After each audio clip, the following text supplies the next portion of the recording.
El Señor sabe cómo va a tratar en Norteamérica con los americanos, Él sabe cómo va a tratar con nosotros, Él sabe cómo va a tratar con otros. Eso es lo precioso del Evangelio, no es una fábrica de artículos de partida, de artículos en serie, sino es un trato personal de Dios con cada uno de sus hijos. Y no hay dos que sean tratados igual. Es un Dios de la variedad. Es un Dios precioso porque tiene una exquisita variedad. Usted sabe, ni dos hojas de un árbol son iguales. Y esa es la variedad que Dios quiere imprimirnos. Pues estábamos hablando vamos a hablar ahora, a lo menos, y después se me voy a explicar el esquema acá, de 10 áreas de restauración. Usted sabe que el Señor va a permitir que se restaure todo lo que sus profetas dijeron. No va a haber restauración de nada que los profetas no hayan dicho. El Señor ha dejado decretado que no hará nada sin que antes los revele a sus siervos, los profetas. O sea que prácticamente Dios se amarra a hacer lo que le va a decir a sus profetas. Curioso. Por eso deja, por ejemplo, a un Elías que le pone en su boca que llueva o que no llueva. Y va a depender de la boca de Elías que llueva o que no llueva. Sin perder Dios, y eso solo Dios lo podía hacer, su soberanía. Por eso es que usted ve a un Elías creo que fue, o Eliseo, no, Elías, que sube a pedir lluvia, aunque ella tenía la promesa de que por su boca llovería o no llovería. Pero él sube y ora, como que está pidiéndole a Dios que llueva, pero si ya tenía la promesa.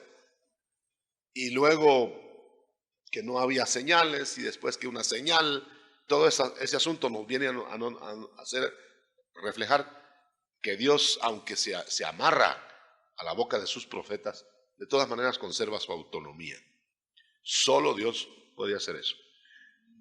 Las 10 áreas de restauración que nosotros podemos visualizar son la restauración, dijimos ya, de los años perdidos. Se recuerda que dice en el libro de Joel, yo te restauraré todo lo que has perdido. Los años que comió la oruga. O sea que allá en el mundo perdimos el tiempo. Perdimos el tiempo lastimeramente. Por ejemplo, hay hermanos que tomaron alcohol durante 15, 20 años, se quedaban botados en las calles. Imagínense usted, perdieron su tiempo, ¿verdad? Y ahora quisieran que ese tiempo lo tuvieran. Pero lo que Dios va a hacer es que va a restaurar los años perdidos. ¿Y cómo lo va a hacer? Pues lo va a hacer acelerando el tiempo. Va a hacer que en una semana usted haga lo que no hubiera hecho antes en un año. Va a ser como en las bodas de Caná, que los años que necesitaba el vino para ser añejado se redujeron a un segundo y tomaron del vino mejor. O sea, añejó en un segundo añísimos. Así lo va a hacer, hermano. Va a acelerar el tiempo. Nosotros vamos a estar de tal manera imbuidos en esto que se va a aprovechar al 100% el tiempo. Otra área que va a restaurar el Señor es el área del fruto de la plenitud de los dones de la ascensión. Para decir algo de los años perdidos, nosotros sabemos, hermano, que ahora en el poder de Dios, lo que se hacía en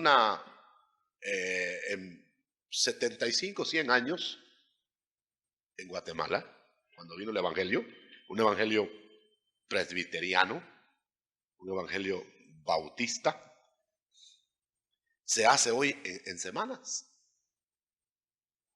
Imagínense que hay evangelistas que en una noche de campaña recogen más conversiones en el poder de Dios que lo que recogieron años y años de trabajo de iglesias.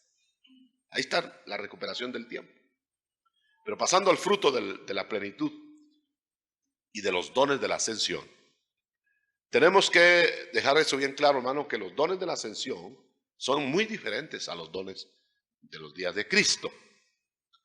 Los dones de la ascensión son aquellos que el Señor dijo, que llevó cautiva la cautividad y dio dones a los hombres. Efesios 11. ¿Verdad? O sea que el Señor en su ascensión llevó la cautividad, llevó la ruindad que se cernía sobre nosotros, quitó de nosotros el oprobio, quitó la apatía, quitó la modorra, quitó el clasicismo. Con eso quiero decir esa formalidad de los humanos, y entonces dejó dones. ¿Qué hizo con los dones de la ascensión? Lo que el Señor hizo con los dones de la ascensión, hermano, fue dotar primero a la iglesia de ministros. O sea, les regaló ministros. Son dones de la ascensión. Les regaló apóstoles. Y note bien, dones de la ascensión. Eso quiere decir que esos apóstoles no eran tipo apóstoles antes de la ascensión, sino apóstoles que no vieron al Señor en carne necesariamente. Yo creo que por eso fue, hermano, que Pablo, aunque coincidió en su vida con el Señor, parece que tenía 14, 17 años, Saulo de Tarso, cuando el Señor fue crucificado en Jerusalén. Y ya era estudiante de teología. Despreció ver al Nazareno vivo, en carne, por estar estudiando teología. Y teología barata, porque era teología a lo Gamaliel. Era el mejor maestro de la tierra, pero al mejor maestro de la tierra lo tenía en Jerusalén y lo despreció. Yo creo, hermano, que en este luzazo que hay, en este punto que estamos tratando, está el meollo de la preparación final del ministro. El Señor está regalando ministros. ¿Pero cómo los prepara? Los prepara no en un instituto de Gamaliel.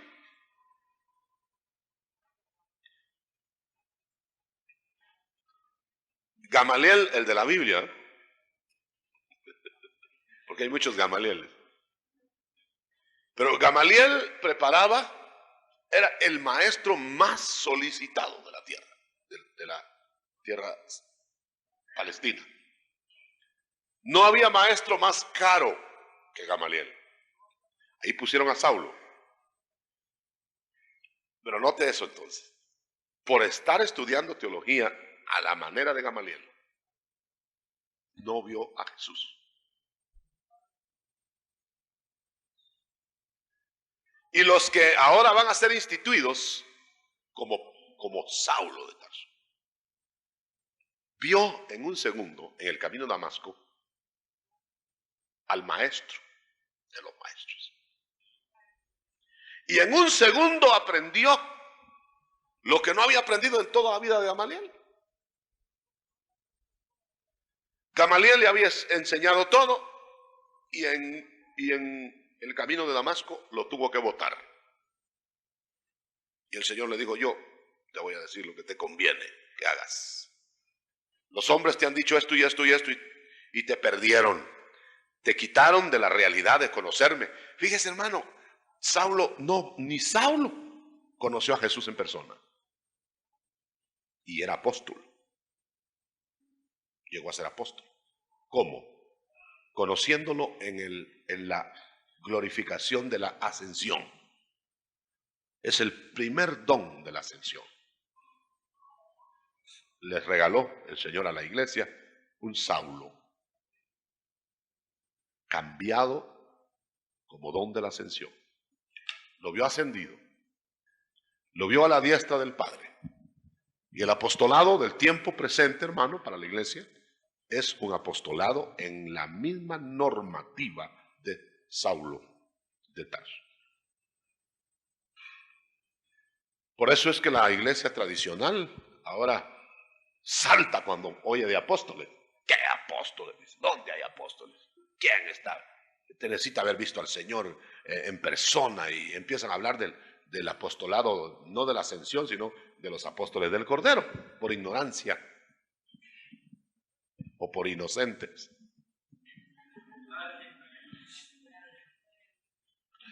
Entonces empiezan a hablar, no, dice, no hay apóstoles, pero el Señor regaló 5 ministerios a la iglesia. Les digo, aquí están los 5 ministerios. Y de una vez usted lee el capítulo 11 de Efesios y usted oye ahí que dice el Señor, les regalo 5 ministerios a la iglesia hasta que la iglesia llegue a la unidad de la fe. Entonces, ¿cuánto tiempo iban a durar los apóstoles? Fíjense, eso lo dijo el Señor por medio de Pablo en aquellos días, hace 2000 años casi. Y ya casi entonces deben de llevar 2000 años de funcionar los apóstoles. Y ese apostolado, a la manera de Saulo de Tarso, empieza cuando el Señor comisiona desde el trono del Padre. Los apóstoles del Cordero fueron comisionados por el Hijo. Los apóstoles de la iglesia fueron dados a la iglesia por el Hijo, sí, pero el Hijo a la diestra del Padre. Esa es la pequeña diferencia. El Cristo que dijo, todo poder les dado. Así que vayan. Y constituyó a unos apóstoles, a otros profetas, a otros evangelistas, a otros pastores, a otros maestros. 5. O sea que entonces los primeros dones de la ascensión que vamos a ver restaurados van a ser los 5 ministerios. ¿Por qué? Porque son los ministerios los que van a hacer la iglesia. Ahora usted sabe la metodología moderna de la iglesia. La iglesia hace un edificio, aunque no haya gente todavía, hace el edificio. Y dice, bueno, vamos a nombrar a fulano y tal que vaya a ese edificio y que lo llene. El orden divino es que el ministro nace o lo regala el Señor y empieza a juntar, empieza a hacer su ministerio. Y ya después siente la necesidad porque empieza en una casa. Y entonces ya siente la necesidad de otra casa más grande o un templo. Y empieza. Así es el orden. Pero ahora nosotros distribuimos, le hacemos la casa como a los hijos, le hacemos la casa, los sostenemos y todo eso, en vez de dejarlos que ellos se desarrollen. Pero los ministerios del Señor son distribuidos de tal manera que Él primero pone los ministros. Si no hay ministro, no va a haber iglesia. Esa es la razón por qué se ponen ministros y se destruyen las iglesias. Porque no se ponen ministros que supone el hombre que son ministros. Y Dios ni los conoce. Nunca los ha llamado. Pero el Señor cuando llama ministros, los coloca para que alrededor, como el capullo, hermano, seda, para que alrededor de él se haga la iglesia. Esa es la forma como los ministerios tienen que funcionar.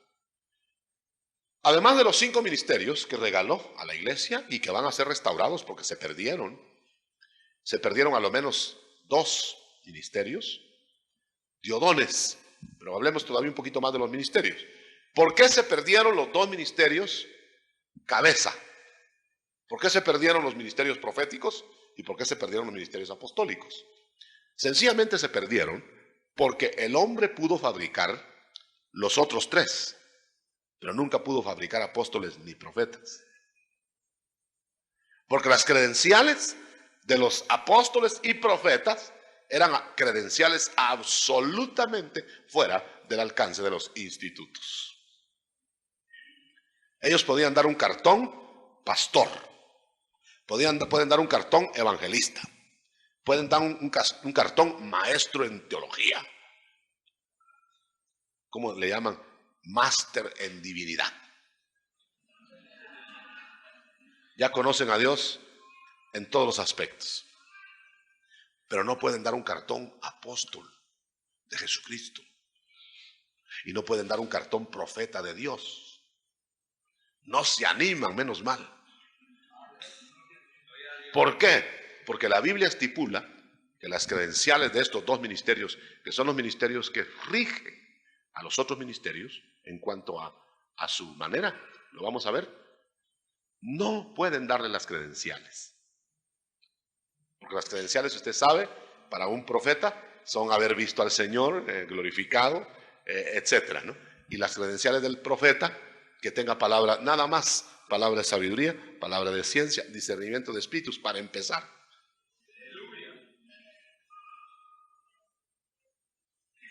¿Y de dónde los van a sacar? Mejor, como no los pueden fabricar, le ponen a los supuestos apóstoles, les ponen misioneros. Ya al misionero pues ya no hay que pedirle credenciales nada más que su pasaporte en la frontera. Y le ponen al profeta, le ponen por ahí, no creo que ni se animan a ponerle nada. Pero yo por lo menos sé que a los que se supone ser apóstoles les llaman misioneros. Dice, nosotros estamos bajo cobertura de misioneros, dice. Los misioneros son nuestros apóstoles. Pero ¿dónde está, hermano, en la Biblia el ministerio de misionero? Y se asustan si se dice apóstol. El otro día me dijeron, ¿y dónde está eso de apóstol? Pues en la Biblia, sencillamente. En la Biblia está. Con las credenciales, porque se hacen epidemias de apóstoles. Una persona quiere ir a impresionar a un país y dice yo, apóstol. Y cuando lo nombran, pues a saber, apóstol. Le tiene a sus órdenes.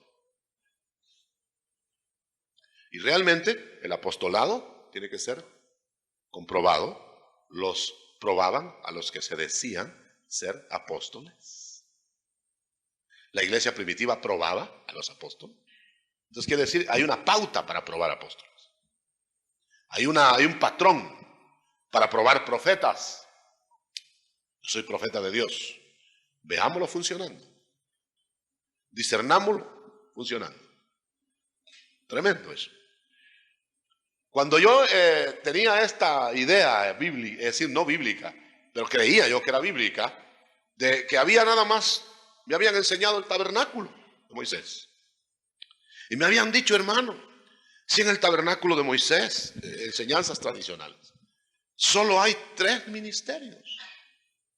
Solo están los meraritas, los coartitas y los gersonitas. Pastores, maestros y evangelistas. Ya ve, esos son los ministerios que van a perdurar hasta que la iglesia sea construida. Entonces, cuando yo estaba con esa idea y me sacudía la cabeza, el Señor me dijo, ¿y Moisés y Aarón qué eran? Entonces, en Moisés y Aarón tenemos ya completando los 5. Los otros 3 están ahí en el tabernáculo. Los primeros, los evangelistas, ponían las basas del tabernáculo.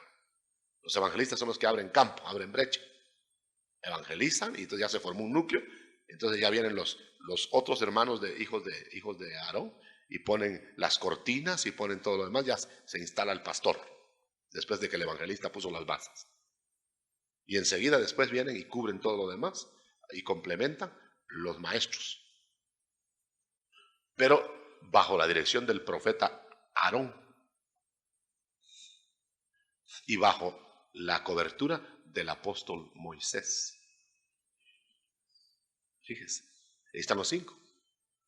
Eso se figura para nosotros ahora. Por eso el Señor, hermano, el Señor Jesucristo funcionó en los 5 ministerios. Él funcionó en los 5 cabales. Él no funcionó en 3. Usted lo lee en la Biblia, el apóstol, en Hebreos. Él es el apóstol. Él es el pastor. Él es el evangelista. ¿Y qué evangelista?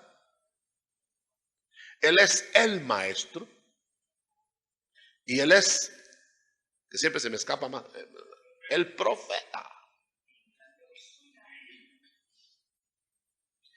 Y como el Padre me envió, así yo os envío. No con los 5 cada uno, porque él fue el único que funcionó en los 5, perfectos. Pero los pone en su iglesia, unos apóstoles, otros profetas, otros evangelistas, otros maestros, pastores. Entonces la iglesia, como es su cuerpo, le está poniendo los regalos de la ascensión. Pero también regaló los dones. Pero los dones se los regaló. Esto es interesante. Los ministros se los regaló a la iglesia, pero los dones se los regaló a los ministros. Porque ¿qué hacen los ministros sin dones? No sé si me estoy explicando. Los dones no los regaló a la iglesia, sino se los regaló a los hombres, a los individuos. Y ya que les ha dado los dones, entonces como individuo los regala a la iglesia. Esos son los ministros. Por eso, hermano, está probado en la Biblia y no puede discutirse esto, que no van a haber ministros en este tiempo sin credenciales sobrenaturales, todos. El ministro que no aborde los ministerios con sobrenaturalidad está liquidado. Y una vez se los anticipo. El ministro que no tenga credenciales sobrenaturales, no digo que se lo va a almorzar el diablo o se lo va a comer, se lo va a desayunar. Para empezar. Va a empezar desde tempranito, se lo come, hermano. Porque el diablo va con credenciales absolutamente sobrenaturales. Anda buscando a quien devorar. A ver, ¿dónde está? ¿Dónde está? ¿Es Goliat? ¿Dónde está el que va a pelear conmigo? Ese es el diablo. ¿Dónde está uno que pelee conmigo? Y los ministros detrás de las trincheras. ¿Dónde hay uno? Apareció uno, ¿verdad? Y apareció con naturalidad.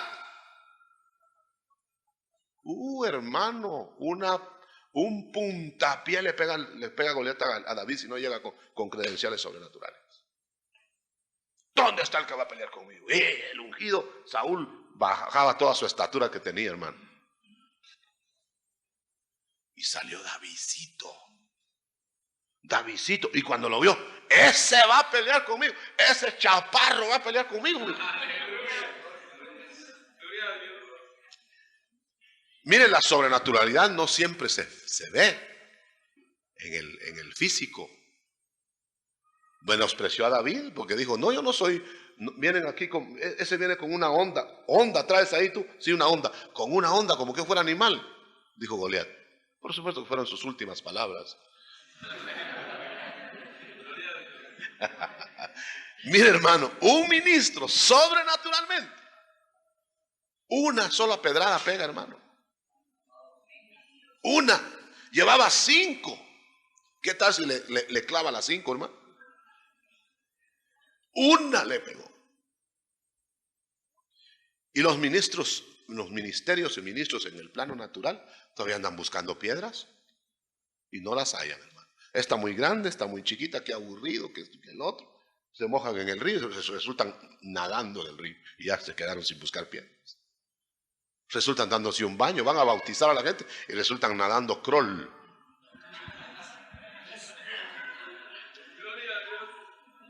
Van a un retiro y resultan jugando fútbol.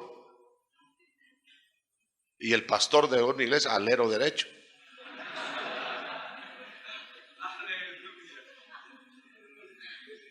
Cualquier actividad que hacen la llevan a la carne, hermano. En cambio, David ya llevaba sus 5 piedrecitas. Dijo, bueno, son 5 por si hay más gigantes. Digo, porque con una. Y hermano, le pegó la pedrada entre los ojos. Tú tienes que ser ministro de esa clase.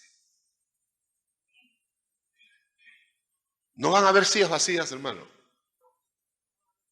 Si tú andas con la onda bien afinada, ministro del espíritu, no de la letra, repartiendo, ¿cómo se llama? Explicaciones de cosas sabidas ya. ¿De qué hablan los ministros tradicionales? De lo que ya se sabe, qué aburrido. Año con año las 7 palabras en la cruz. ya se la saben de memoria. Eso es para Semana Santa. Para Nochebuena, los pastores de Belén. Canilla de alambre.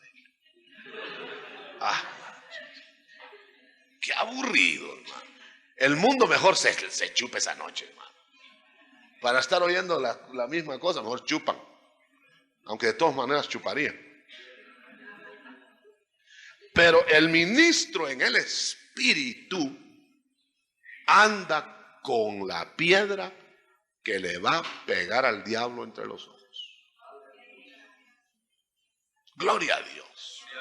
Mire, hermano, lo que el mundo necesita hoy es rema, no logos. No es oratoria. Si fuera oratoria, vámonos a un instituto de oratoria. Como el que quiere cantar se va a la Scala de Milán. ¿Verdad? Si quiere cantar bien. Pero nosotros no somos ministros de la letra, no somos de... ¿Para qué quiere usted saber toda la teoría, hermano, si no hay una sola práctica? Que David hubiera dicho, mire, yo ya hacía esto y que la onda, y a la mera hora no hubiera estado con la onda así. ¿Qué va, hermano? Corrió a Goliat. Y de una vez se enarboló la onda, porque él venía de destruir leones y osos. Y cuando él hacía eso, sentía la unción. Y yo me lo imagino, mire, como que lo hubiera visto, hermano. Cuando vio a Goliat, mientras Saúl sintió miedo, David sintió la unción. Y cuando sintió la unción, usted sabe que cuando la adrenalina da el golpe así, ante un accidente, ante una amenaza, la adrenalina lo pone a uno que, ¿verdad? No siente ni los golpes, hermano. Y la unción sintió David. Dijo David, esto es lo que siento cuando salen los osos y los leones. Ya. Y corrió hacia Goliat. Goliat te estaba fanfarroneando que te va a dar tu cuerpo a las aves del cielo, que no sé cuánto, que te voy a hacer esto. El diablo, ahí está el diablo. Que no hagas eso, que no puedes, que esto y que el otro. Y eso que el diablo ya había usado al tembloroso Saúl para ponerle la armadura. El diablo te ofrece armas, pero lo que quería era maniar al pobre David. Si David sale con la armadura de Saúl, se cae, hermano. Y ahí lo acaba Goliat. Tiró la armadura, le dijo a Saúl, óigame, señor majestad, yo no estoy acostumbrado a pelear con esto. Y de paso que usted sabe que Saúl tenía más de 2 metros de alto. Y David era chaparro, ¿cómo le quedaría el casco?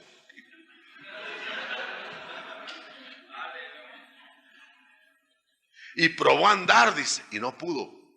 ¿Qué iba a poder, hermano? Si el diablo lo que quería era amarrarlo. Tiró todo por allá, le dijo, su majestad, perdone la imprudencia, pero ahí está su equipo. Y como al fin y al cabo su majestad estaba como para que lo juzgaran a él, no para juzgarlo. Y entonces le dijo, no, déjeme así libre, mi onda. Empezó a zumbar la onda, zumbando la onda. El nombre de Jehová, Dios. Piedrecita, piedrecita, le dijo. ¡Aleluya!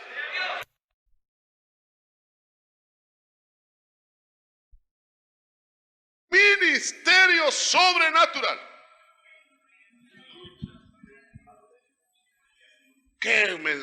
¿Cómo me impresionaría mi mensaje? ¿Qué impresionaría mi mensaje? Al grano, hermano. Al grano, el que está limpio, límpiese, el que está sucio, ensúciese. Ahí está el mensaje. Ahí está el mensaje ya. Quiere revolcarse, al revuélquese. Que se lo lleve el diablo con tu y corbata. Este es el mensaje. O límpiese de una vez. Pero no vamos a estar ahí, hermano, hablando de pulcritud impoluta. El diablo lo torció el pescuezo, el pobre predicador. No, al grano. Una sola piedra entre los ojos. A Satanás. Aleluya. Gloria al Señor. Los dones de la ascensión están dados para que los sentidos de Dios estén en el ministro. Claro, no somos diosesitos, porque no nos los dan para que los manejemos. Por eso es que los dones son, aunque son dones, son como dijéramos prestados. Te los dan en ese momentito y todo te los recoge. Te los vuelven a dar y te los recoge. Porque saben que si te los dejan, hermano, andas sanando hasta el que está bueno. Y andas sanando solo amigos. A los que te caen bien, ¿qué tal? ¿Quién quiere por usted? Sanaríamos a medio mundo. Y a los enemigos los dejaríamos hinchados. Pero como es el Señor llega. Y anoche estábamos viendo cómo Job lo mandó el Señor a orar por sus enemigos, ¿verdad? Y hermano, porque Él maneja que si nosotros vamos a orar por los amigos. Yo oro por mi mamá, mi papá, mis hijos. No andar orando por el que me estén insultando. Oro para que lo parte un rayo inmediatamente, para que tenga un accidente. Pero los dones que Dios dejó son, por eso los pone Dios o los maneja Dios. Le pone palabra de sabiduría al ministro, al profeta, por ejemplo.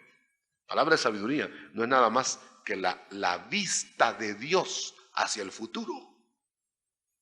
Nada más.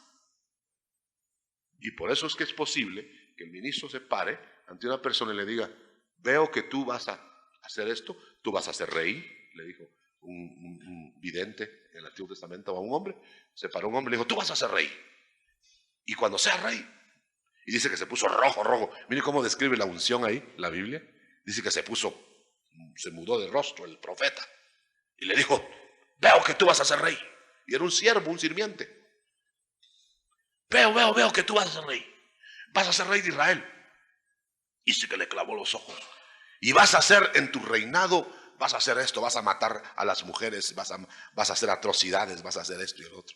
Y el otro le dijo: ¿qué es? Yo soy un puro siervo, ¿qué vas a hablar? Estás hablando de debilidad. Y se fue el profeta. Otro día era rey el siervo. Palabra, sabiduría. Eso no es, como dicen los tradicionales, palabra de sabiduría, entender las escrituras con profundidad. Explicar los pasajes, no, hermano. No, esa es la sabiduría de Salomón. Esa es la sabiduría que viene de arriba. Esa es esa sabiduría para gobernar, para manejar. Es manejar las cosas, para guiar al pueblo. Esa es sabiduría que viene del cielo. Pero palabra de sabiduría es otra cosa. Palabra de sabiduría es una fracción del conocimiento sobrenatural de Dios hacia el futuro, que se lo da a uno de sus ministros en el momento oportuno. Aleluya. Lo va a dotar con palabra de ciencia. ¿Qué es esa? Es Pedro, cuando llega Ananías y Zafira: Señor, acabamos de hacer un negocio y traemos todo lo que recibimos, todo. Y Ananías esperaba que estuviera llena la iglesia. Digo: traemos todo.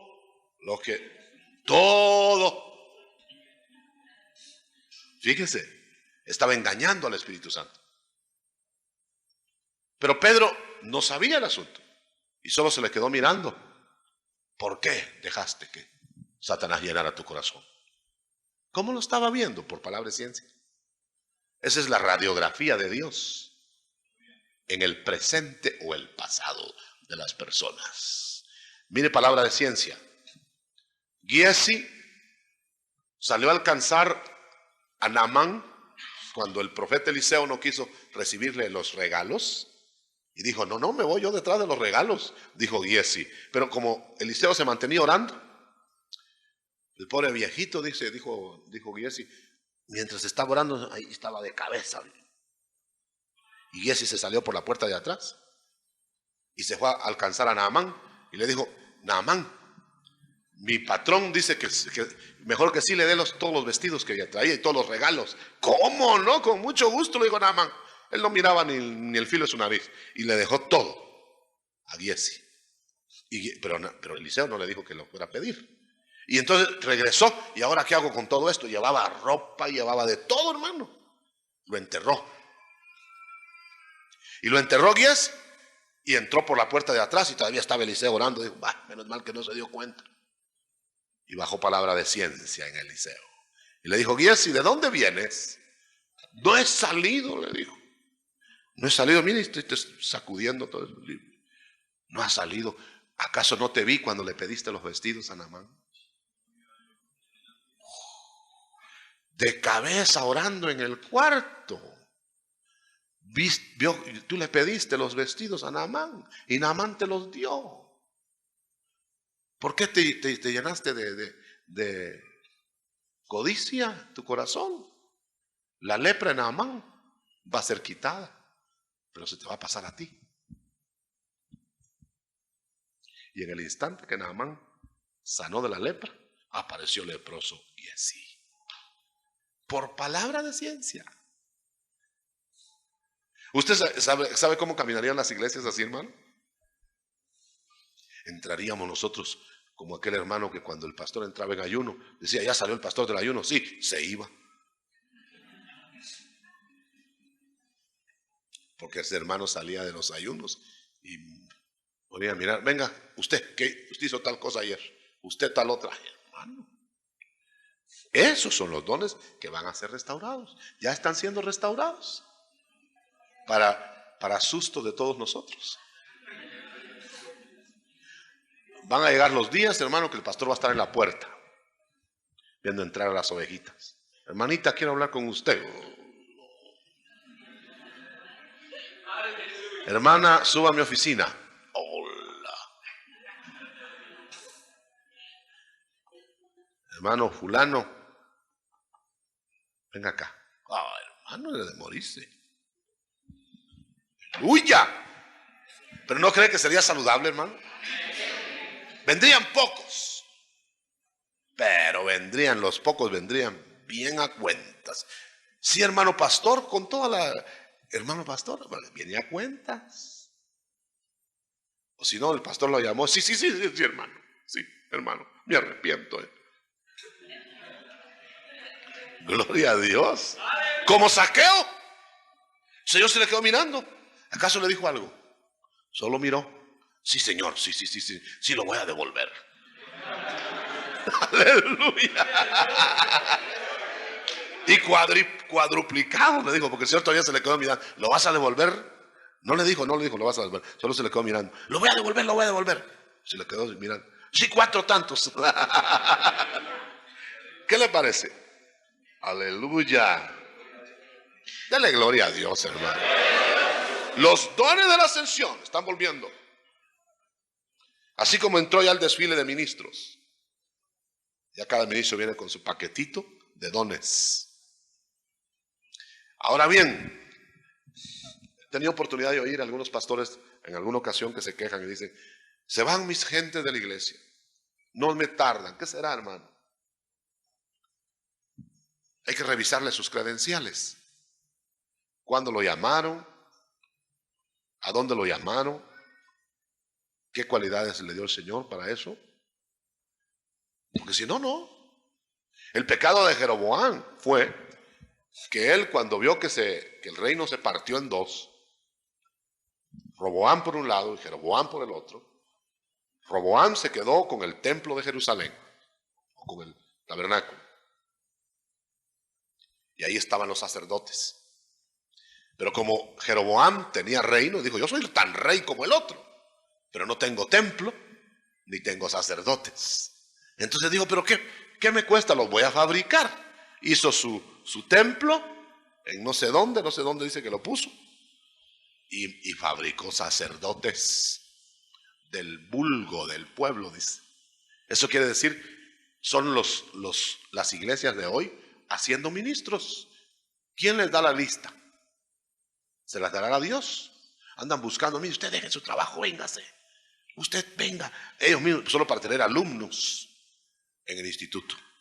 No están viendo si tiene vocación, si Dios lo ha llamado, nada. Jeroboam instalando ministros. Lo que quería era que hubiera culto también en su reino, para que no se fueran a Jerusalén. Y hermano, el verdadero ministerio está en Jerusalén. Los verdaderos sacerdotes están en Jerusalén. Entonces la gente verdadera se va a ir a Jerusalén, aunque usted le regale discos a los 10 primeros que lleguen. Le llegan esos 10 primeros, reciben los discos y se van a la otra iglesia. Gloria a Dios. Yo he visto aquí venir muchos con discos. Sí, hermano. Fíjense que los mormones, porque podemos decirlo, ¿verdad?, ofrecen un viaje a los Estados Unidos con beca, se van y regresan y se convierten. Solo aprovecharon el viaje. Me contaban que aquí en el norte mandaron, por Cobán, por ahí, que dice que mandaron a un catequista, lo mandaron creo que hasta Europa a preparar para aguerrido, para dominar a los protestantes, los hermanos separados. Y regresó y se separó él también. Aleluya. Gloria a Dios. No se puede contra el Señor, no se puede, hermano. Aleluya. Eso todavía no está la restauración completa. Cuando esté, no van a alcanzar los templos. No van a alcanzar, hermano. No van a alcanzar los ministros. Eso está escrito. Y yo le puedo certificar, meto mi cabeza entre el fuego, hermano, que la restauración va a ser tan grande que no van a alcanzar los estadios. Gloria a Dios. Gloria a Dios. Yo no sé, me sospecho. ¿Por qué será que están desocupados esos 2 lotes de los lados? No iremos a salir volando para allá y para allá. Aleluya. Yo me pregunto, hermano, me pregunto eso. Están quebrando grandes centros comerciales y se nos hace agua a la boca a nosotros. Aleluya. Porque el mundo está gastando sus millones en locales y van a ser para nosotros. Aleluya. Gloria a Dios. ¿Cuántos dan gloria a Dios? Pero usted querría ir a un culto, hermano, donde le empiecen a narrar y a narrar logos y logos. Mire, el estanque de Bethesda es el tipo de los ministerios. 5 pórticos. Los 5 ministerios. Pero ¿de qué servían los 5 pórticos llenos de gente cuando no se movía el agua?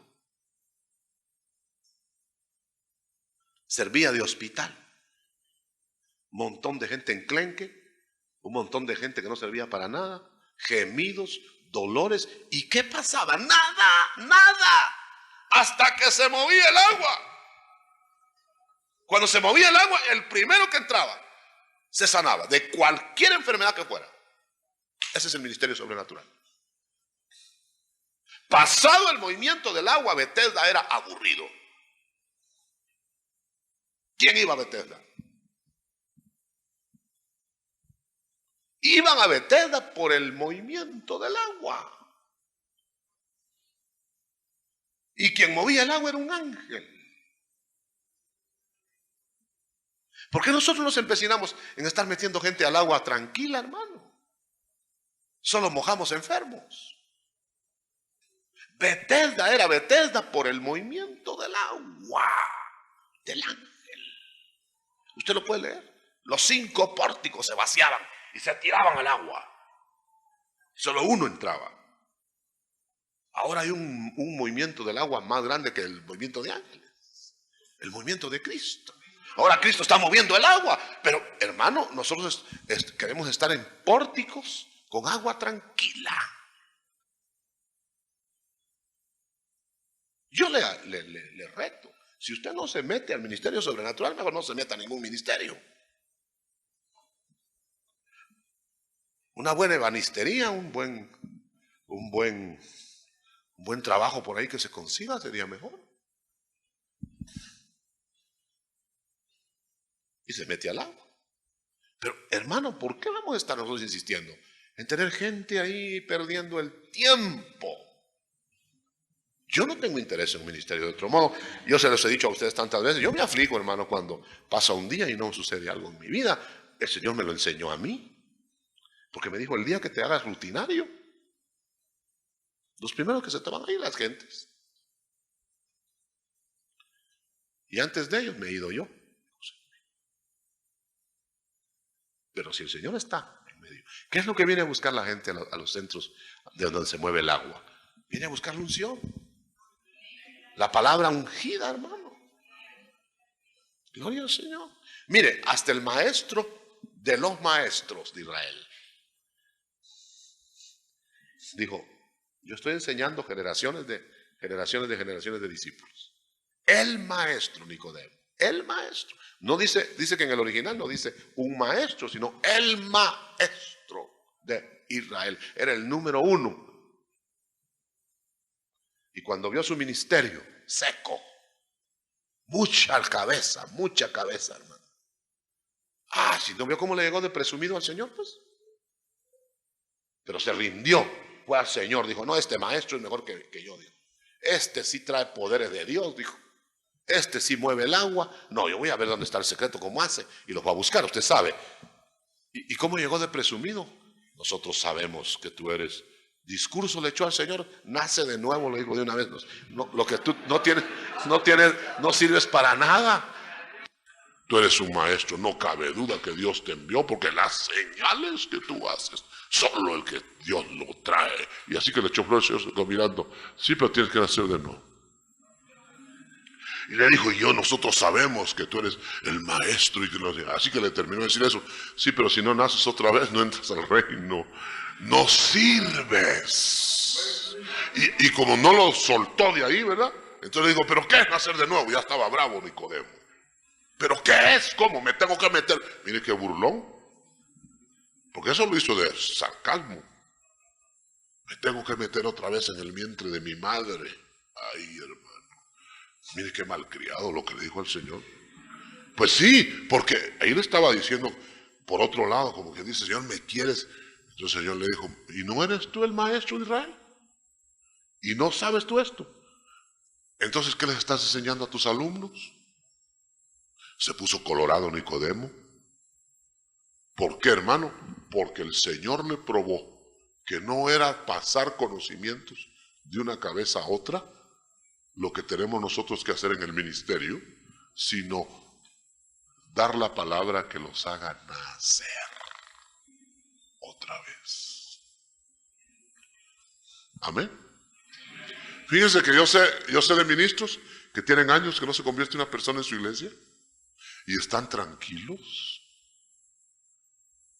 Tranquilos, hermano. Años. Yo estuve en una iglesia que cuando se convertía alguien, había que verlo, hermano. Había que ver cómo ponían la cara. Allá cuando se moría un obispo y arzobispo.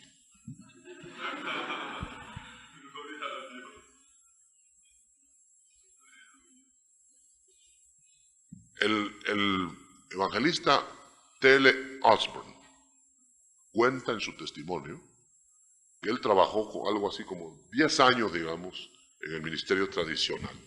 Y dice que no se había convertido nadie, unos cuantos.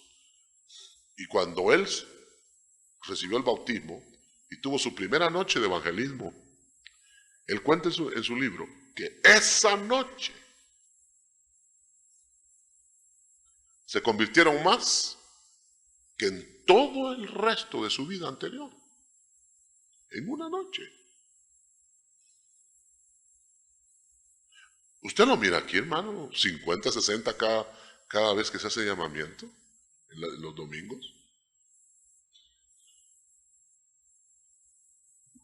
Y somos de carne y hueso igual que los demás. Elías era igual que nosotros en pasiones, dice.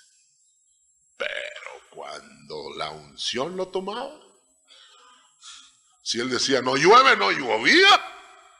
Mire, un hombre como nosotros, para que veamos que no era un gran Elías, ¿verdad? No es la estatura del hombre. En cambio ese Elías era que se encuevaba cada rato. Y una vez se quería matar, solo porque no halló pistola. Y una vez dijo: yo me quiero matar, no soy mejor que mis padres. Mátame, le dijo el Señor cuando no halló pistola. Mátame, mátame. Me quiero morir. ¿Y sabe por qué se quería morir? Porque lo había corrido una mujer. Ay, las mujeres.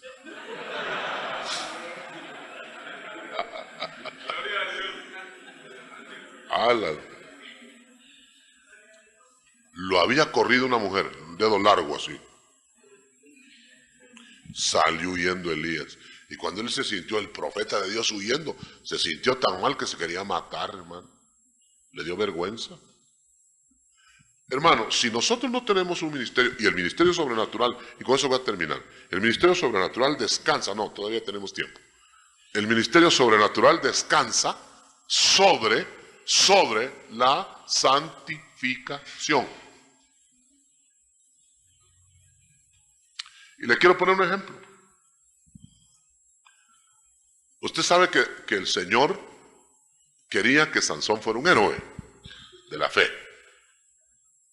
Pero el ministerio, Sansón lo cumplió al morir. Porque no quiso vivir en santidad.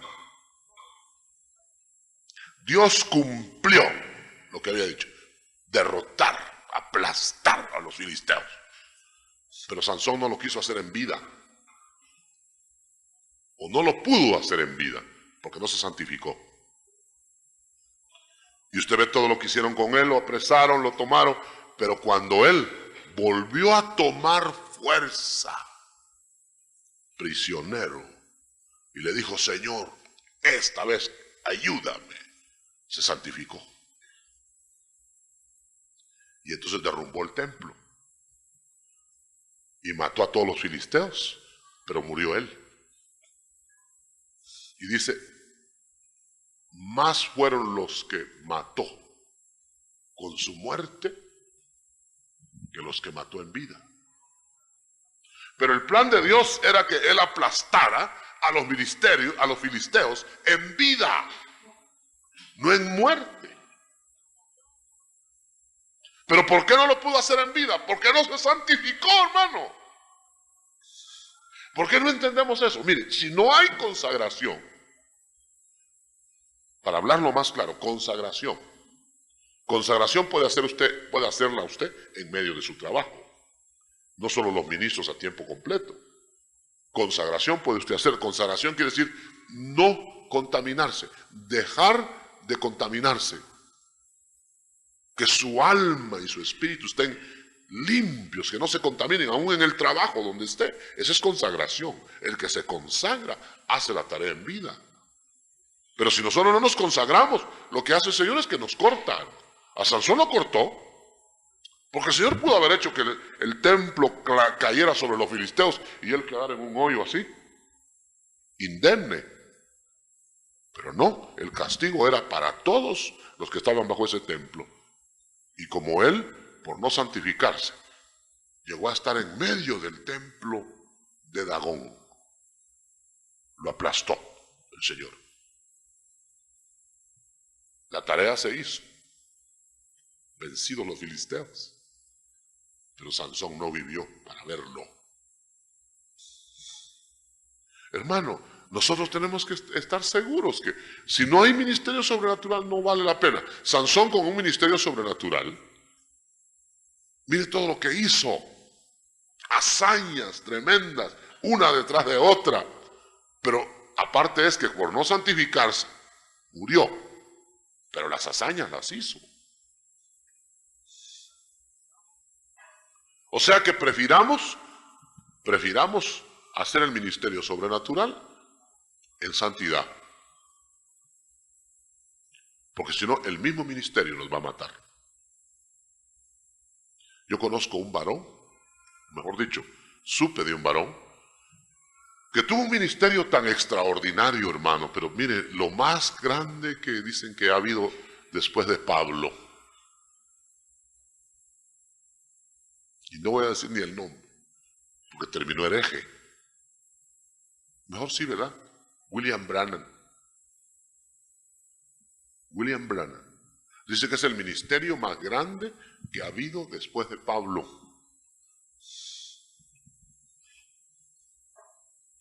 Fíjese que dice que llegaba la gente al lugar donde él estaba ministrando. Y nada más entraba una persona, cualquiera que entrara, le dice, usted viene de Texas, usted vive en la casa tal, y usted viene a esto y esto. Y usted que está ahí se va a morir mañana. Y usted que dice que hizo una campaña en Suiza. Conmocionó Suiza, que es más helada que... Y dice que fue tal el pavor que tuvieron en Suiza de ver ese ministerio que lo sacaron, lo expulsaron.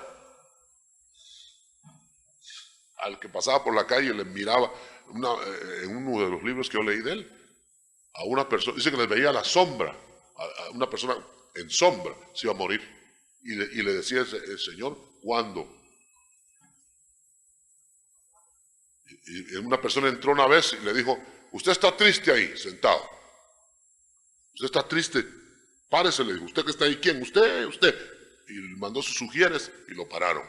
Le dijo, el Señor me ha mostrado que usted tiene un cáncer en los bronquios.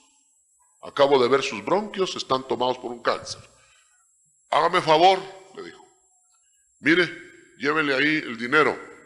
Yo le voy a pagar el examen de mañana con un especialista en pulmones. Porque le dijo, no, Mr. William, no, yo estoy sano. No tengo nada. Joven y todo. Le pago el examen mañana, pero viene con el compromiso que viene a testificar aquí en la noche. Y todo el auditorio, hermano, oyó eso. El auditorio se requete llenó la siguiente noche. Y se paró el hombre con la radiografía en la mano. Sí, tengo un cáncer de los bronquios. Diagnosticado, aquí está la radiografía. Usted se va a morir mañana, en tanto tiempo se va a morir. Pero el Señor me ha dicho en este momento que pase acá. Lo va a sanar. Así, hermano. Sansón. Porque no se santificó. Después de haber hecho esas maravillas, terminó hereje. En una herejía terrible. Y cuando él estaba para hacer más herejías todavía, lo aplastó un tráiler en unos freeway de Los Ángeles. Y lo dejó que lo tuvieron que ir a levantar por pedacitos. Sansón. No quiso santificar a Dios en vida. Hermano, eso es real, es vigente hoy. Conocido ministerio, yo conocí un ministerio, hermano. Eso sí lo vi yo. Oh, hermano. Yo no he visto ministerio como ese. Ese hombre tremendo, hermano. Muy sencillo. Ponía las manos y los milagros se miraban ahí. Repartía dones de parte de Dios y se cumplían. Maravilloso. Sansón se hinchó de tal manera, hermano, que estalló. Sus hijos marihuanos han hecho pedazos, la familia, y él es un X. Un hombre que pudo haberse llevado las puertas de la ciudad sobre su espalda, como Sansón. Es mejor santificarnos, porque más grande que el ministerio es la santidad. Si Sansón se santifica, aunque no se hubiera llevado las puertas de la ciudad encima, y no hubiera matado 1000 filisteos de una sola trompada, mataba filisteos. Si Sansón se santifica, hermano, no le hubieran sacado los ojos, no hubiera sido prisionero, no se hubieran burlado de él, etc. Más vale la santidad que el ministerio.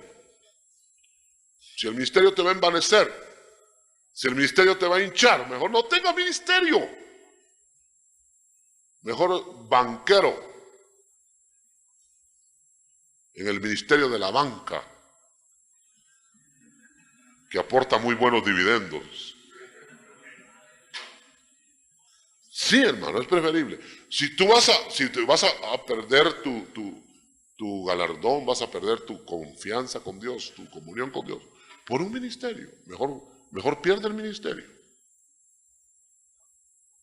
Mejor hubiera sido un Sansón santo y no uno de hazañas,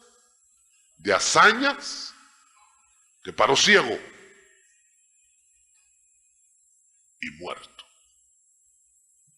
Amén. Apenas hemos podido ver unos pedacitos, hermano. Vamos a ver más adelante. Esos son los dones de la ascensión. Ya no describí los otros dones, porque los otros dones son fáciles. Los más difíciles son palabra de sabiduría, palabra de ciencia y discernimiento de espíritus. Discernimiento de espíritus no es nada más que la capacidad que Dios da a sus ungidos para saber qué espíritu opera.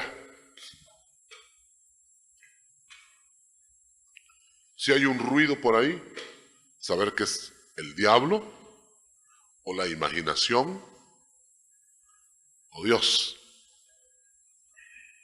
Bonito don, ¿verdad? Saber qué espíritu opera. Si una persona está llorando,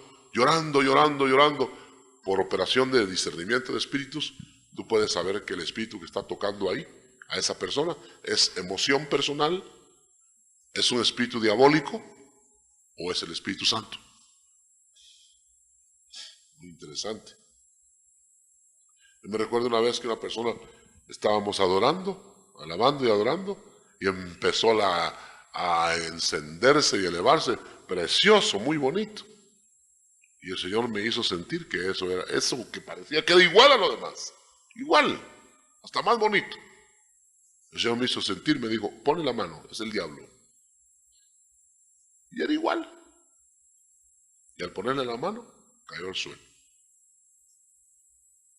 Y recuerdo las palabras que el diablo dijo. Yo no unjo, dijo con una vozona así, pero imito.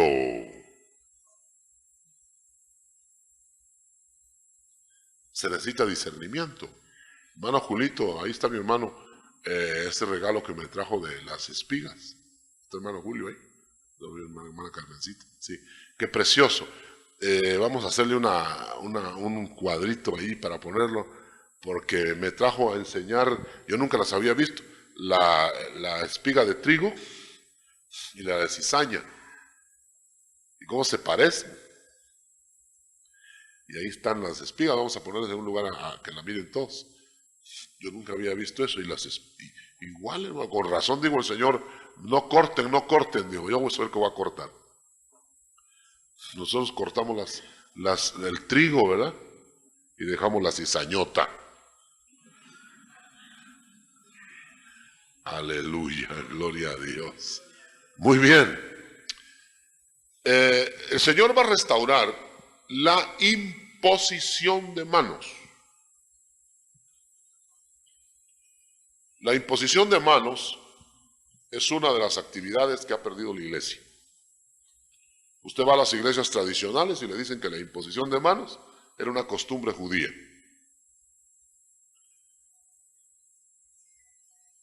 Y usted sabe que la iglesia usó de las manos. Y el Señor nos dijo, pondrán las manos judías sobre los enfermos.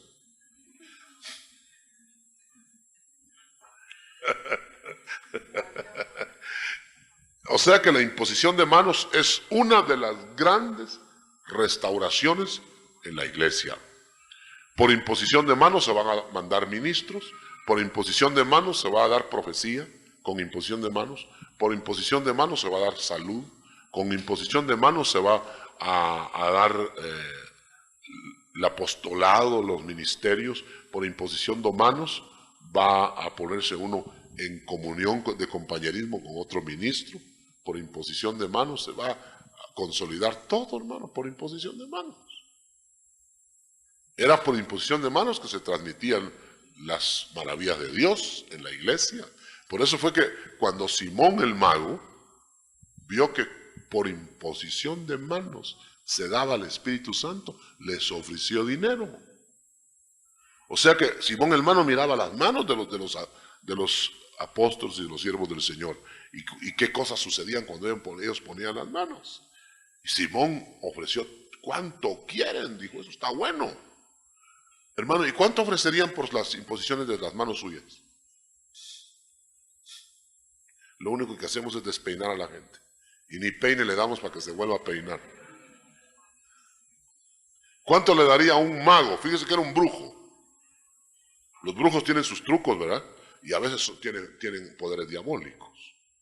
Y grandes poderes diabólicos. Y Simón el mago tenía dominada la ciudad con brujería.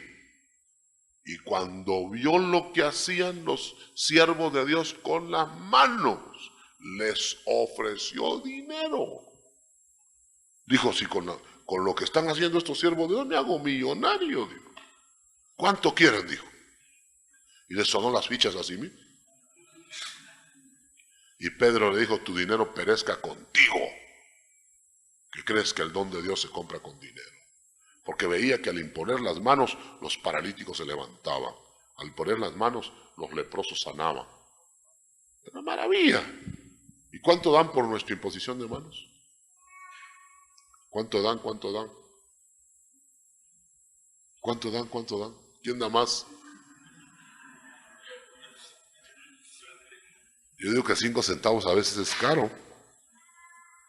No pasa nada. Va a restaurar el Señor la imposición de manos. Va a llevar usted a su gente a que le impongan manos.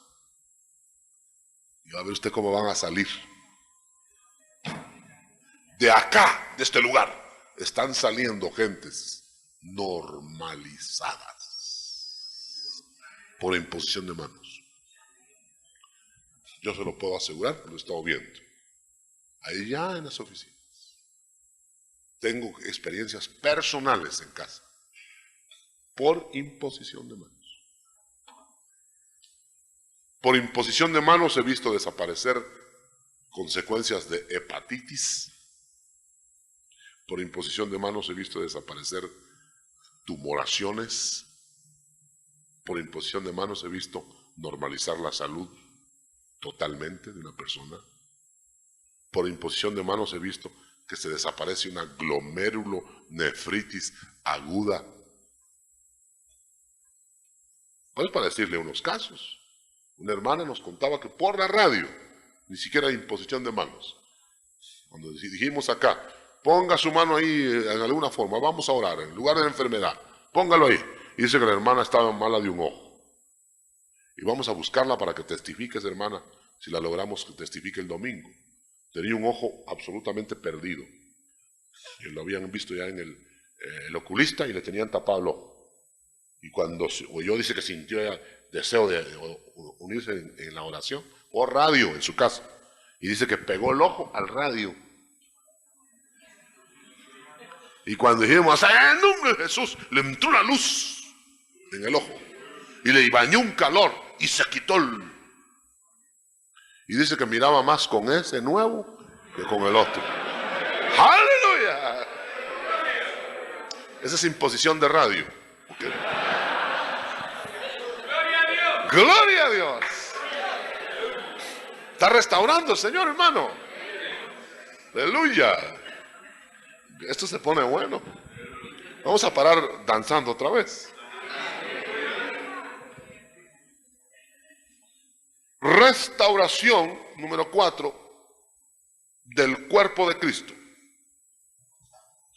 Esto quiere decir que el avivamiento que estamos viendo ahora no es un avivamiento focal de ministros.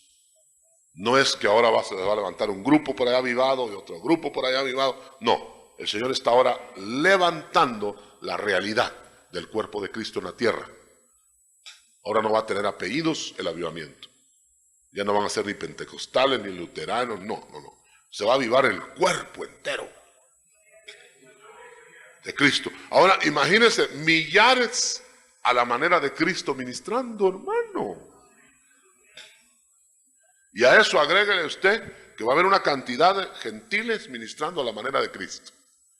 Y va a traer una cantidad enorme de judíos a la manera de Cristo. Y los gentiles vamos a ser los socios industriales y los otros los socios capitalistas. Y va a ver usted lo que va a hacer Dios antes de levantar su iglesia. Aleluya. El mundo va a estar quebrado y hundido y dentro del pueblo de Dios no va a haber necesitados. ¿Cuántos dan gloria a Dios? Hermano, yo lo vi. El Señor me dijo, van a ver remanente de gracia de Israel danzando juntos en corro. No sé si vamos a tener que viajar nosotros o ellos van a viajar para acá. Pero ellos hablando en hebreo, nosotros en puro cachiquel. Aquí vamos a estar. Aleluya. Gloria a Dios. Aleluya. Y vamos a estar danzando en corro. Y el Señor va a estar sanando mientras se dance, sanando mientras se alabe, dominando al enemigo. Porque pronto pondré a Satanás debajo de vuestros pies. ¿No es promesa del Señor? Él no dijo que los iba a poner debajo de los pies de él, a Satanás. Debajo de vuestros pies. O sea, millones de pies van a pisotear a Satanás. Mire, le va a pasar el ejército entero del Señor a Satanás. Y no dice algún día, pronto, cuando la iglesia esté santificada y restaurada, va a pisotear al diablo cuantas veces quiera la iglesia pisotear. Aleluya. Vamos a dejar hasta ahí.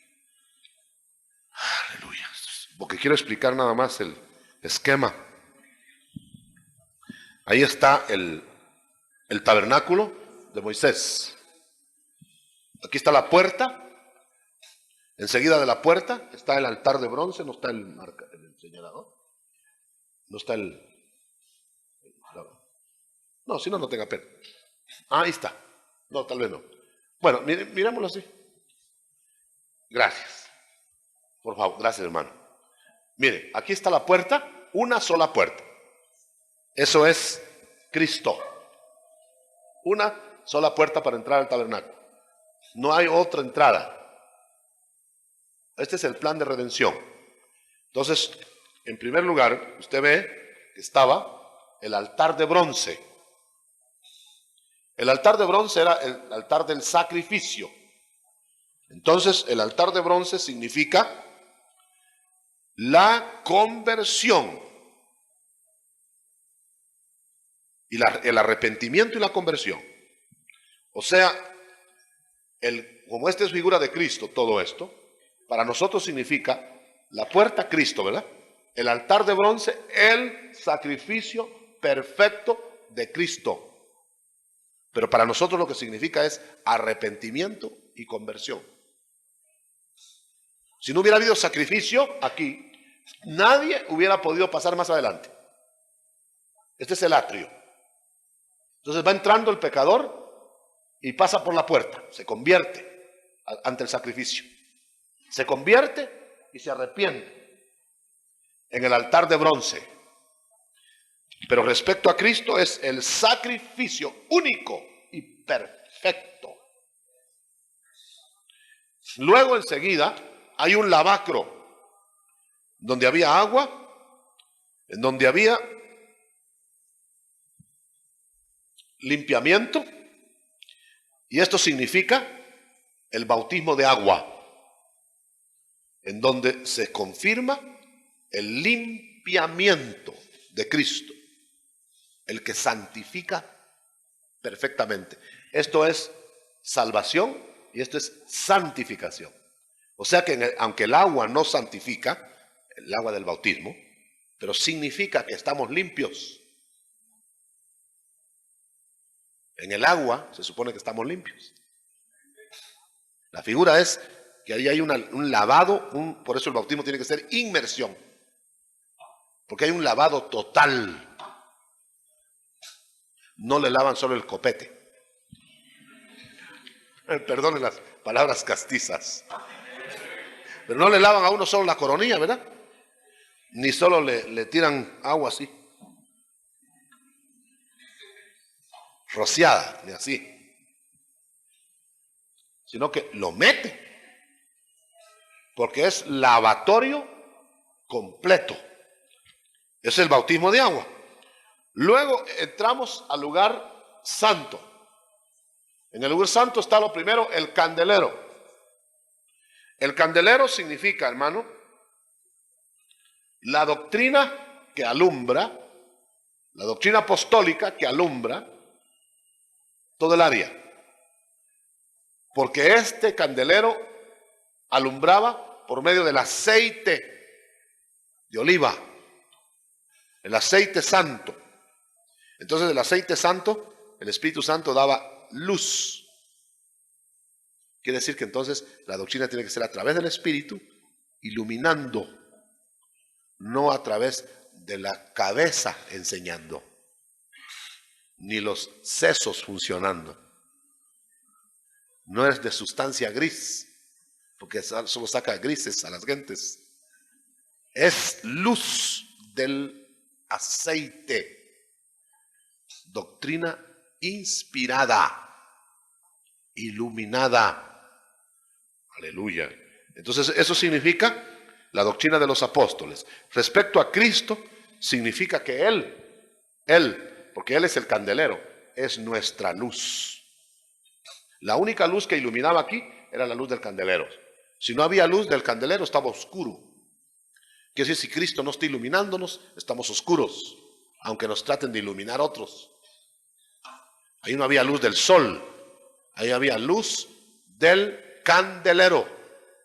Aquí en el atrio había luz del sol, por eso el que empieza se convierte, todavía lo ilumina el sol, todavía razona mucho. Pero ya cuando entra a la santidad, aquí, entonces ya no razona mucho, porque mejor espera que el Espíritu le diga por medio del candelero. Aleluya. Ahí en el mismo lugar santo había un lugar donde estaban los panes de la proposición, estos. Los panes de la proposición. Esto significa la Santa Cena, comiéndose los panes. Esa es la Santa Cena de hoy, la comunión pues en el pan, en el cuerpo de Cristo. Y significa que Cristo es nuestra vida nutricional. No solamente nos salva, no solamente nos limpia, sino que nos mantiene la vida. Los sacerdotes solamente comían de este pan, el pan de la proposición. Lo comían ahí en el sábado. Entonces esa era su nutrición con el Señor. Luego viene un depositario donde está el incensario. El incensario en este caso sería, hermano, la alabanza, adoración y oración del creyente. Y para respecto a Cristo, significa que Él es nuestro perfecto intercesor. El único. No hay en femenino, es en masculino. Intercesor. Único. ¿Cuántos dicen amén? Luego, después del lugar del incienso, está el velo. El velo es el cuerpo de Cristo. El velo, cuerpo de Cristo, fue roto en el Calvario, como se rompió también el velo. Por eso ahora ya no hay algo que vede mirar hacia el lugar santísimo, porque ahora Cristo lo rompió con su cuerpo. Pero en el lugar santísimo lo que había era el arca de Dios, o sea, Dios con nosotros. Cristo, no, ¿qué le digo Cristo? La Trinidad con nosotros. Porque aquí estaba, adentro del arca, estaban las tablas de la ley. Ese es Dios Padre. Estaba el vaso con el maná. Ese es Dios Hijo. Y estaba la vara de Aarón. Ese es Dios Espíritu Santo. O sea que la Trinidad con nosotros, Dios con nosotros. Por eso, en el lugar santísimo es que quiere el Señor que estemos. Porque lo que tenemos nosotros acá adentro, nuestro lugar santísimo, es al Padre, al Hijo y al Espíritu Santo. Morada de Dios. Amén, hermano. Ya se fijó qué bonito, qué fácil.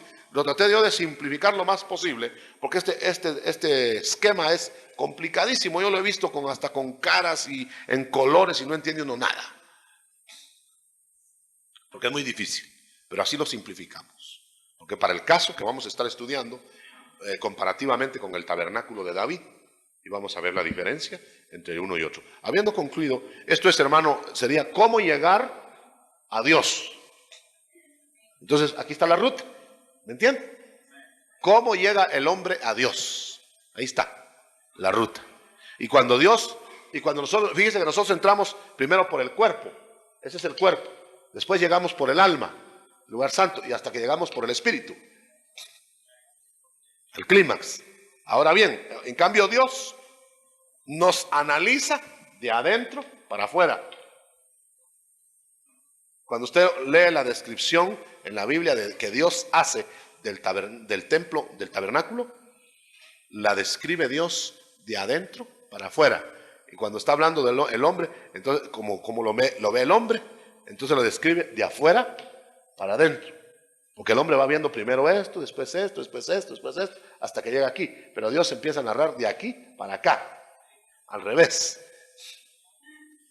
Por eso es que aquí es Santiago y aquí es Romanos.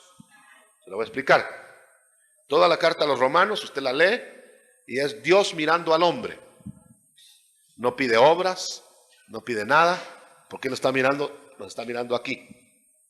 Pero en cambio Santiago es como el hombre nos mira a nosotros y nos mira primero de afuera para adentro y nos quiere ver qué hacemos, nos quiere ver, nos juzga pues el hombre. Y por eso es que en la carta a Santiago dice que la fe que no tiene obras es muerta. ¿Cómo mostraremos nuestra fe sin obras? Es todo lo contrario de Romanos. Usted en Romanos no ve que pidan obras. Dice, no hay necesidad de obras, dice. Mire, Abraham no obró, no hizo nada y fue perdonado. Entonces empieza a describir Romanos, porque es Dios mirando al hombre. Usted no le tiene que hacer una obra a Dios para mostrarle que lo ama. Usted no tiene que hacer una obra para que Dios crea que usted realmente está en Él. No, Él lo ve sin obras. Lo conoce aún cuando no se ha levantado a hacer nada.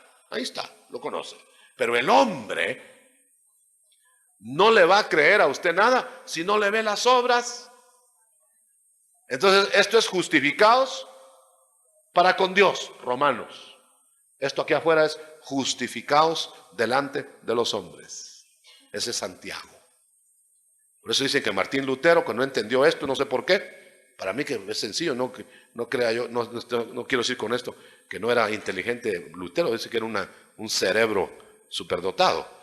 Pero Lutero no entendió esto. Y dice que dijo que para él la carta a Santiago no era inspirada. Y le preguntaron, ¿y por qué? Porque se pelea con Pablo en Romanos, dijo.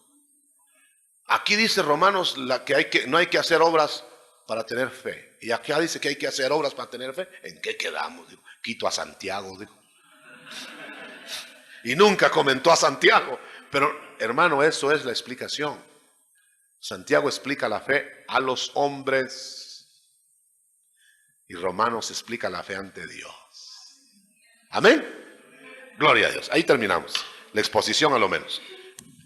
Hermano, yo quiero preguntarle, entonces quiere decir de que lo que usted dijo pues de Romanos y Santiago, yo tenía mis dudas en el libro de Santiago. Sí.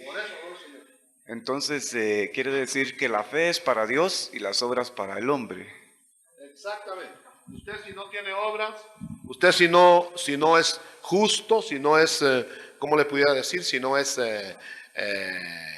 bondadoso, si no lo miran que es bondadoso, si no lo miran que es justo, si no lo miran que es así, así, ¿quién le va a creer que usted tiene fe? Pero Dios no le está pidiendo eso para saber que es su hijo. Amén. Así que cuando ustedes lean Santiago, lean al hombre viendo al cristiano y van a entender perfectamente Santiago. Y cuando ustedes lean Romanos, van a ver a Dios mirando al cristiano y van a entender Romanos. Gloria a Dios. Hermano, yo tengo entendido que los ministerios no son dados a las mujeres. Y oí a una hermana, supe de una hermana que le dijo a un muchacho que ella era profeta, porque daba palabra de Dios, porque daba palabra de Dios. Tenemos que decir que Dios sí da ministerios a las mujeres, en primer lugar. Porque ministerios no son solo los 5.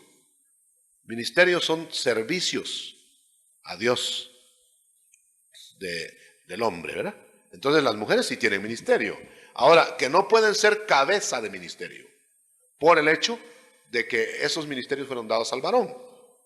Pero la mujer puede, a la sombra del varón, desarrollar ministerios. Y excepcionalmente, con la soberanía que Dios tiene, puede poner mujeres para avergonzar a los hombres. Pero realmente, hermana, si una mujer está con un ministerio, es decir, da palabra de Dios, profetiza y está dando esa palabra como don, pero no como ministerio. Porque si la ponen en el ministerio como profeta o profetiza en el ministerio, entonces ya está ejerciendo un dominio sobre el varón. Ahora bien, claro, puede funcionar sin estar en el dominio del varón en ministerios elevadísimos. Hasta podemos decir que han habido mujeres que han aventajado muchísimo más a los varones. Pero el orden divino es ese, que los 5 ministerios primarios son del varón. Fíjese, no hay en la Biblia una sola mujer en ministerio de los 5. Y si usted quiere, ni la Iglesia Católica se ha animado a poner cardenalas.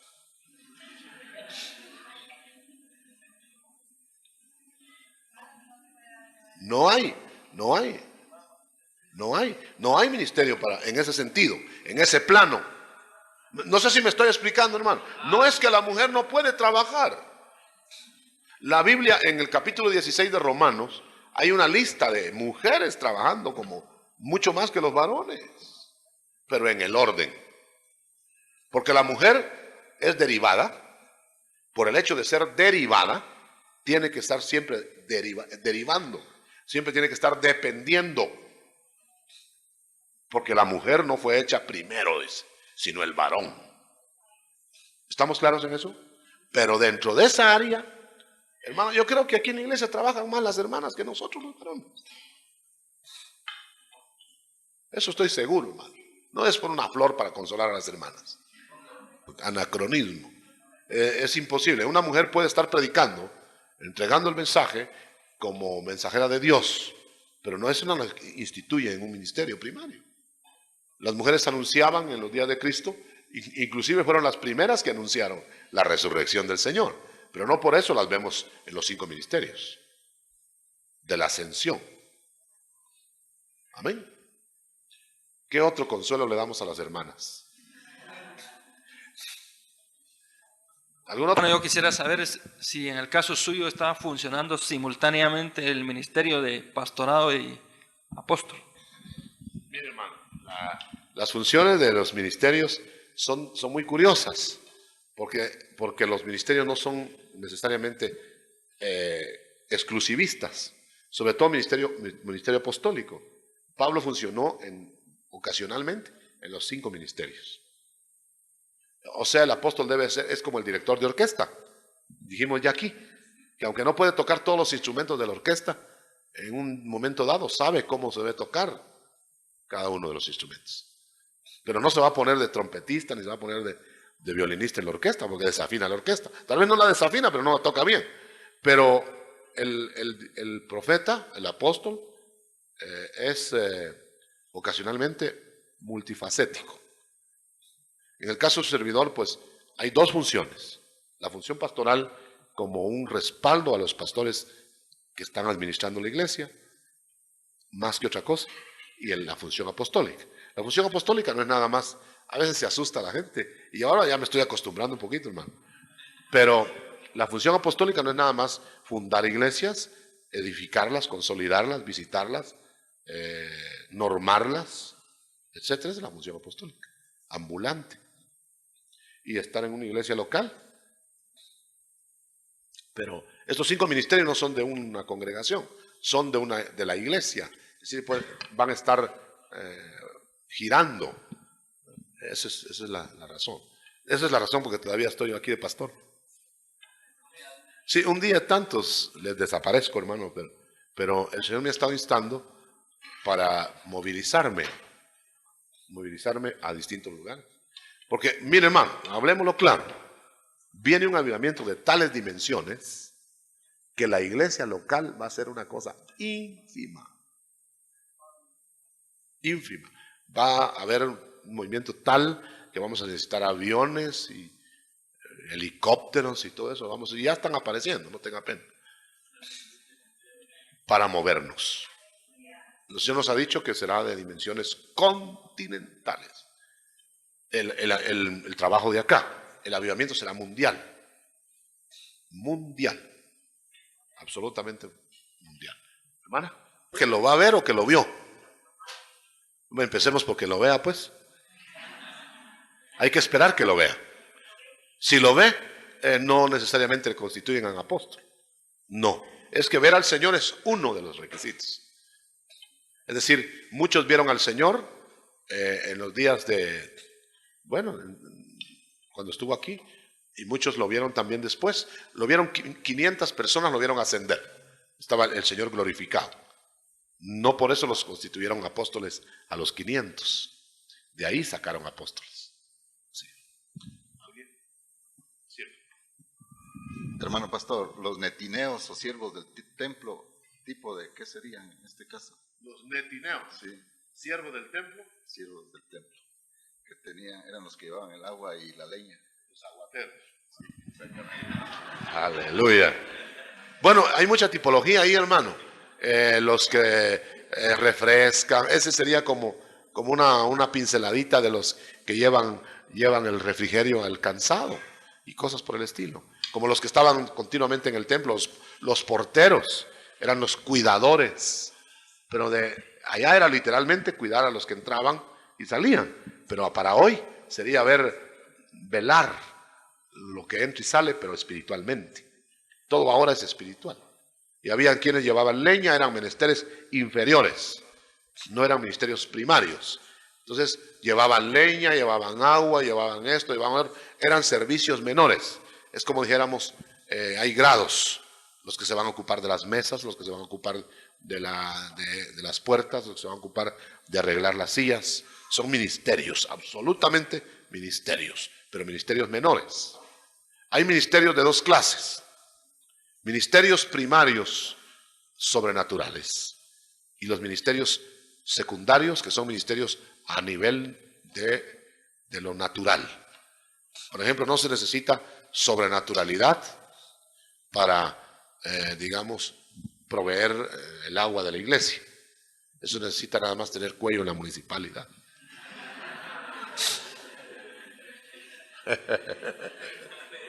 Ya es suficiente. No se va a decir que es un don, ¿verdad? Don Abundio, no.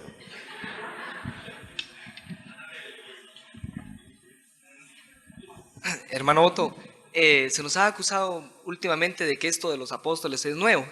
Pero yo leía en Comentarios a la Luz de la Palabra, no me recuerdo si este libro se terminó de imprimir en el 78, 77, de que toda la revelación apostólica usted ya la tenía, porque ahí aparece todo exactamente como es un apóstol.